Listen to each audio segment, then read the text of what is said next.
It's time for another edition of Lewis at Large, 60 minutes of smart talk radio featuring guests from all walks of life in conversation with your host, Warner Lewis. So sit back and lend us your ears for the next hour. Now here with today's first guest is the host of Lewis at Large, Warner Lewis. Well, welcome everybody to another segment of Lewis at Large. Here's truly Warner Lewis, of course, from the flight deck as always, and that means some Smart Talk Radio is in your future, and very happy to have back with us. He's been on several times on this show. Our meat expert, Mr. Eric Mittenthal. He is actually his title is the Vice President of Public Affairs for the North American Meat Institute and the National Hot Dog and Sausage Council. They're located in D.C., but they represent very well sausage, hot dog, and other lovers all across the country. Eric, how are you, my friend? I'm doing great. Thanks for having me. Yeah, you bet. Happy to have you back on here again. Well, let's do this. Let's start with the simple stuff.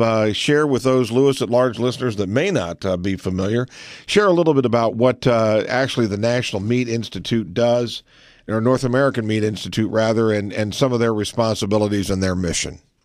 Yeah, sure. The North American Meat Institute represents meat packers and processors, so those who are actually taking the animal and making it into meat, and we represent 95% of the red meat producers in the U.S., so we're talking the beef, pork, lamb, veal, those folks, as well as 70% of the turkey processors as well, and so have a wide range of meats that we represent. And of course, as part of us is the National Hot Dog and Sausage Council, which is specifically focused on hot dog and sausage, and we're really the ones who promote the greatness of hot dogs and sausage throughout the year. Well, according to the National Hot Dog and Sausage Council, we're going to consume somewhere around 20 billion hot dogs this year. Is that possible? Of course, Americans love hot dogs, so we eat a lot of them, and so it adds up to 20 billion in so many different places, whether it's at home, at restaurants, at ballparks. We love eating hot dogs, so it's not too hard to get to that 20 billion number. What overall, what are there different categories? Again, you've got sausages and hot dogs. What other categories would there be? Well, hot dogs and sausage are the two biggest categories, right. And really a hot dog is a sausage. But of course, kind of hot dog is the most popular sausage out there, so we kind of separate that out into its own category and talk about it on its own. But it falls within the sausage category, and then, of course, there are many other types of sausage that also fall in the sausage category that are kind of more known as just a typical sausage. What about when you guys work? I know do you all represent necessarily the companies? Do you represent the producers or processors? Tell us about along the food chain. Who are you all representing? Yeah, we're representing the processors primarily, as well as those who harvest the animals. So, if a company gets a pig for slaughter, we're representing the company that's going to be doing the slaughter and then the processing. So sometimes the company that does the slaughtering also does the processing, but oftentimes they are sending that meat to a processor that is specifically processing it into a sausage or a hot dog or a pork chop or whatever. So we're really all along the chain, and then our members sell to supermarkets, to restaurants, to food service companies that provide ballparks, places like that. And so that's kind of where we fit in. Well, October is National Sausage Month. I know people jump for joy the first part of the month thinking about that. Tell us a little bit. You've got a special promotion going on. It's interesting, and we'll want to talk more about what you do after. But tell us specifically now about the promotion. Yeah, so we did a recipe contest last year that went really well. We got a lot of really great recipes, and so we wanted to bring it back once again, and so we're asking people to send us their best sausage recipes. We want creative ones that, of course, taste great, that can be made in under 20 minutes, and the best one is going to win a sausage shopping spree is what we're calling that. We're going to give them a gift card for sausage for $100, and then we're also giving away a sausage pan, which is a pan specifically designed with ridges so that it is specifically for cooking sausage. It's a great pan, and we'll be giving away those as well.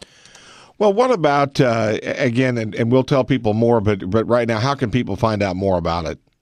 So you can visit our website, www.hot-dog.org, and submit your recipes to contest@hot-dog.org by October 16th. All right, will do. Let's go back now and let's talk again about this whole industry. Obviously, you are well aware as anybody would be, about challenges to the healthiness and the nutritious nature, good, bad, or indifferent, about hot dogs, their ingredients, sausage, their ingredients, et cetera, et cetera. But hot dogs, again, and sausages continue to be one of America's most popular food.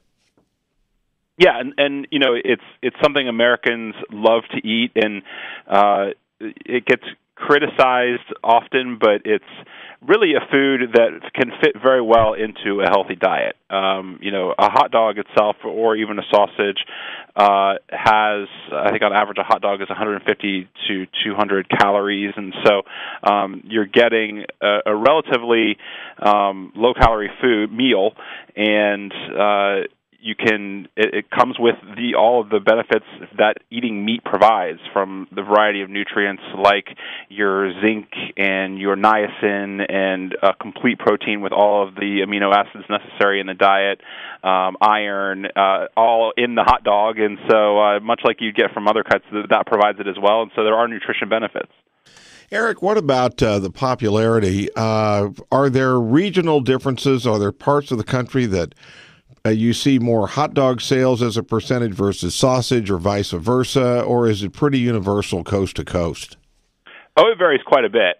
Each region of the country kind of has its own traditions and styles and favorites, and so the Midwest is definitely more of sausage territory, particularly when you get up into Wisconsin.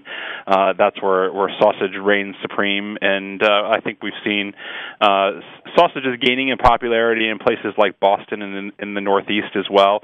But certainly, you talk about hot dogs. Hot dogs are going to be more popular in New York, in Chicago, and kind of the big cities. We see more hot dogs being sold, but I really feel like sausages have been gaining in popularity in recent years. The sausage sales data continues to trend upward as people try out different varieties of sausage, and we see just so many different varieties available in the stores.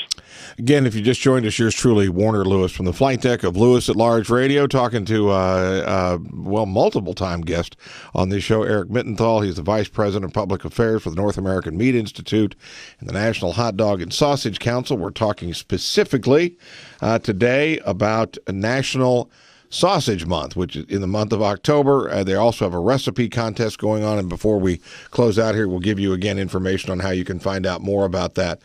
What about, is sausage necessarily, and hot dogs, we'll just lump them all together, necessarily a food that is favored by males or females, or is that pretty much equal?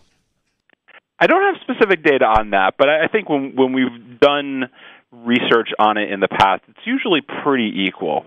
I think we know overall that men, just in terms of meat consumption in general, men are more likely to eat more meat than women. The data typically shows that men eat more on a day-to-day basis, but we know that it's gender neutral. That the love of meat overall. 95% of Americans love to eat meat. Hot dogs and sausages are, always among the most favorite meats to eat out there, and so we know that no matter what, no matter your gender, there's interest there. Eric, one of the jobs that you all do, one of the services that you offer, you do scientific research to benefit the sausage and hot dog manufacturers, as well as put out information for the public about these products and news and developments, et cetera, even some folklore. Tell us any new findings recently, or any significant findings that you think that our listeners might be of interest. Well, there's been a lot of work done on sausages and different curing agents and safety. There's certainly an interest out there to have lower fat or lower sodium, but you can't just necessarily take out the sodium from a sausage and expect it to stay the same, because sodium is part of what not only gives the flavor, but also contributes to safety, contributes to texture, contributes kind of to the nature of the sausage. So there's been a lot of research on ways to lower sodium and lower fat while maintaining taste and while maintaining safety that's out there. And so you see more these days the availability of some of those products on the marketplace, and the overall safety of hot dogs and sausages and ready-to-eat meat products in general has been really strong. Certainly there was a strong concern over listeria many years ago in those products, and safety is always a major concern of ours, but we have not seen a recall due to illnesses from listeria in ready-to-eat meat products in about a decade now, and that's really a testament to the great research that's been going on in that area.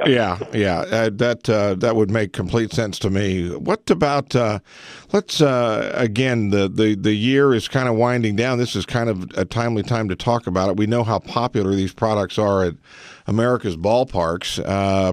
I'm thinking baseball, but they're also, football, basketball as well. But let's talk about the ballparks and the sausages and hot dogs served at those various venues. Any idea how many the ballparks serve up over the years? Well, with sausages specifically, I think we were estimating about 5.8 million sausages during the season this year. Hot dogs are always more popular at the ballparks. Baseball, we do a survey every year. We have not looked at football or other sports as much. Football's tough because there's only 8 home games a year. So while a lot of fans might be eating hot dogs, the numbers aren't going to be as impressive just based on the fact that there's not as many opportunities to get hot dogs at football games. But we know they're popular there. Different teams have offered some really unique hot dog and sausage offerings. We see it every year.